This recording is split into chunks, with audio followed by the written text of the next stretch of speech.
and this revolves around the USC LSU game. So let's break these down one at a time.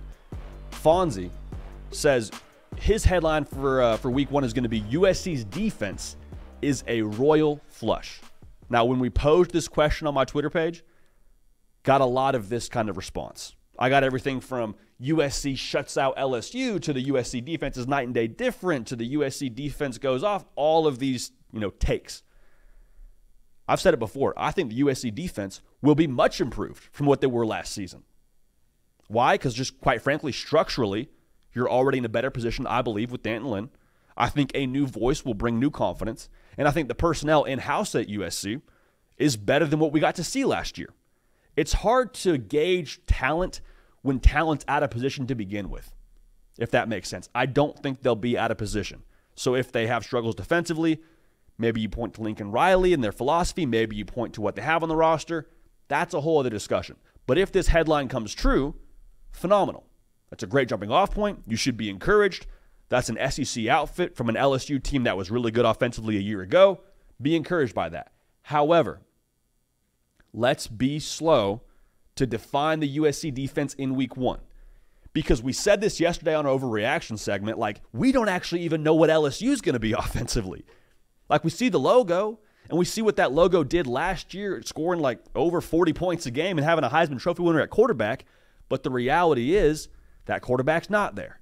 Those 2 first-round picks at receiver, they're also not there. So LSU this year, we don't know what they're going to be offensively. New quarterback, new play caller. Mike Denbrock gone to Notre Dame. It's Joe Sloan now calling the shots. Right around 50% production you're replacing from last year's best offense in America. So will LSU be really good offensively again? I happen to believe so. But USC doesn't get them in October where they're really running and gunning. They're a finished product. USC gets them week 1. And if you're a Trojan fan, you're yeah, it's week 1 for us too.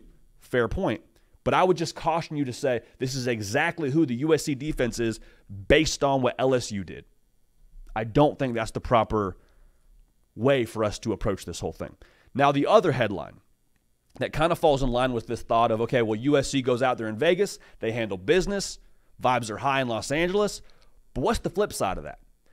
USC and LSU fans, make sure you're subscribed right here. We have a massive game in Vegas ahead of us.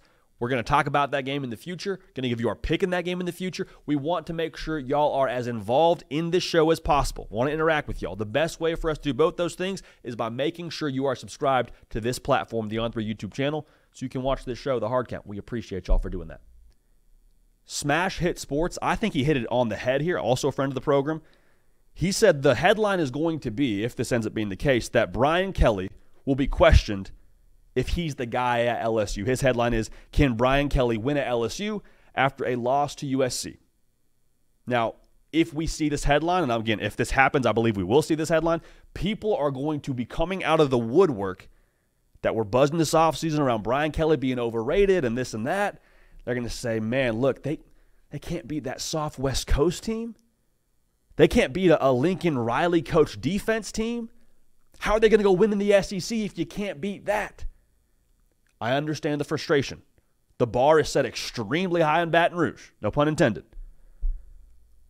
Deep breath. Deep breath. And when you're starting to spiral, like all the things I just mentioned would, I think, define a spiral. If you start to get into that mindset, what do we have to do? When you spiral, go back to what you know is true. Not what you think is true, not what you believe is true. Go back to the facts and go from there. Here's the facts. Brian Kelly, in 2 years at LSU, has won double-digit games both years. That's a fact. Brian Kelly has won 73% of his football games over his career. He's been coaching football a long time. He wins a lot. That's a fact. Brian Kelly, we're having this conversation around, well, if he loses to Lincoln Riley, is he the guy? Can he win? He beat Nick Saban in Tuscaloosa, Brian Kelly's first year on the job. If you want to give week 1 with a new quarterback and 50% production and a new play caller at a neutral site that much weight, I would be slow to take away Brian Kelly's win over Nick Saban. I'll take that back. They actually beat they beat Alabama in Baton Rouge, just so we're on the same page. I accidentally said Tuscaloosa there. They beat them in Baton Rouge, but just so we're aligned there, that's a fact. beat Nick Saban, first year. That should matter. Also, just kind of the cherry on top, if you're upset with the current roster, the current way that LSU looks as a football team, Brian Kelly's working on his third top 10 class in 3 years. And one of those has the best high school football player in America right now, which is Bryce Underwood. All right, so there's going to be a lot of people trying to tell you Brian Kelly's not this, he's not that. They lost to USC. Do not take the bait.